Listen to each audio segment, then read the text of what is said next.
For many students, UBC's Faculty of Medicine is a large step away from what they have experienced in undergraduate programs. The transition to this intensive learning environment can be difficult and overwhelming.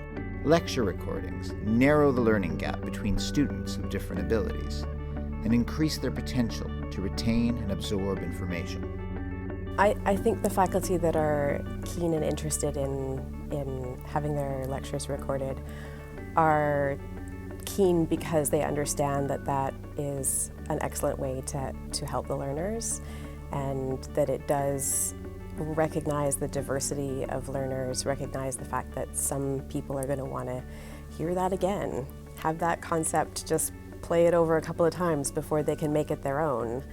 There's a lot of students that in some lectures, it just kind of goes over their head. It's just a little too advanced for what their background knowledge is. I don't believe that all lectures are created equally.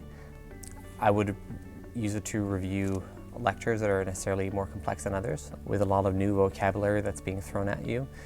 You're from different backgrounds, not everybody's on the same page, especially in the first year of medical school. Use it if I was ill or if I missed the lecture for some reason. So this really gives an opportunity for them to stop and rewind and keep going back over different parts of explanation so that they can really spend the time on their own time, reviewing things and really taking the time to understand it. In a curriculum like UBC's, where there aren't a lot of lectures, there's only supposed to be 5-6 lectures a week, those are high-value educational interventions. Where they're not getting 30 lectures a week, they're getting half a dozen. As a faculty, I put a ton of work into those lectures. It takes me 12, 24 hours of work to put together a 1-hour presentation. That's a high-value session from my perspective, and I think the students perceive them as high value, and they want to get as much access as they can. Having online, on-demand sort of information, it really puts the information in the hands of the students to play it at a time that they're most effective and that they can absorb the information the most. We're on a shift. We're on a shift from a generation that was used to the chalkboards and to the transparency slides, and some students who are also used to the transparency slides and chalkboards, and we're moving towards a very keen generation who wants to use technology. And when I was a student, the way the students got the access was to tape record the lectures. Or they would have note-taking groups where everybody would take notes and then somebody would collate them. Having the lecture online is infinitely better, because then every student gets the same access to what the instructor actually said, what slide he was pointing to, what figure she was illustrating. And sometimes the lecturers go so quickly that the students can't follow along. They want to see things 2 or 3 times. And I think online recorded lectures give the students a chance to get those high-value interventions more than once. We have to offer different modalities that in some cases are independent of time and place. And if you look at the environment in terms of other medical programs in North America, recording of lectures is commonplace. We queried 13 schools, and out of the 13, it was found that 11 out of the 13 had lecture recording in some form of capacity. We've seen a fair amount of demand from students to be recording lectures.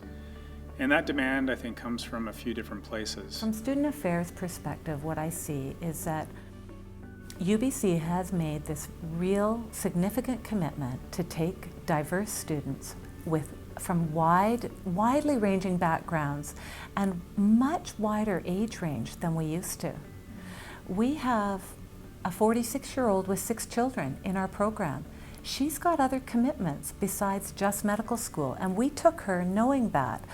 And there are lots of students like that who have families, who have elder care issues, or who have really meaningful and significant commitments. If I can free up a little bit of flexible time so that now and then they may miss a lecture, but know that they're not going to be deprived of that educational content and they can watch that on their own time later, I really support that. So I think that the faculty that are getting on board with that are doing it because they are more focused on the learner. The faculty that feel that there's a pressure from the students, I don't think those are the same individuals that are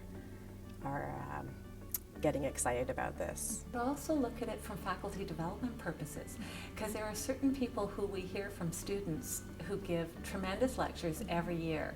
And so for me to be able to go back and look at their lecture and be able to get some tips from it would be really an advantage. There's always amazing things you pick up from looking at your own lecture, usually things that you don't like or things that you wish you had done differently. But there's also things that you pick up that you did well in a lecture too. Faculty have been asking us, what's the difference between sort of a recorded lecture and a non-recorded lecture. From a technical perspective, there isn't any difference. So the cameras that we have in place and all the equipment and the lapel microphones that we're already using for video conference are used for the recording purposes. So we're not adding any extra equipment, or there isn't a red light in the back of the room to distract the lecturer.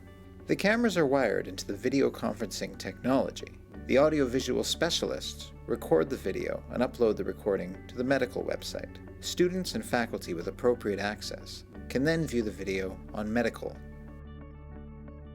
There's concerns, and legitimate concerns, from our faculty around the intellectual property and copyright aspects of that digital artifact. When I'm up in front of the class and I'm teaching, I would be delighted if anybody wanted to listen to what I had to say in their own context. So no, I don't feel a need to have proprietary interests over my lecture material. What we're focused on doing is ensuring only people who are supposed to have access to those learning materials have access to those learning materials. And so that includes password protection on the site where the trainees access the materials, as well as protecting the digital artifact so that it can't easily be copied or can't easily be transported to another mechanism. The Faculty of Medicine is now offering lecture recording as a service to all faculty. For more information, please contact your program manager today.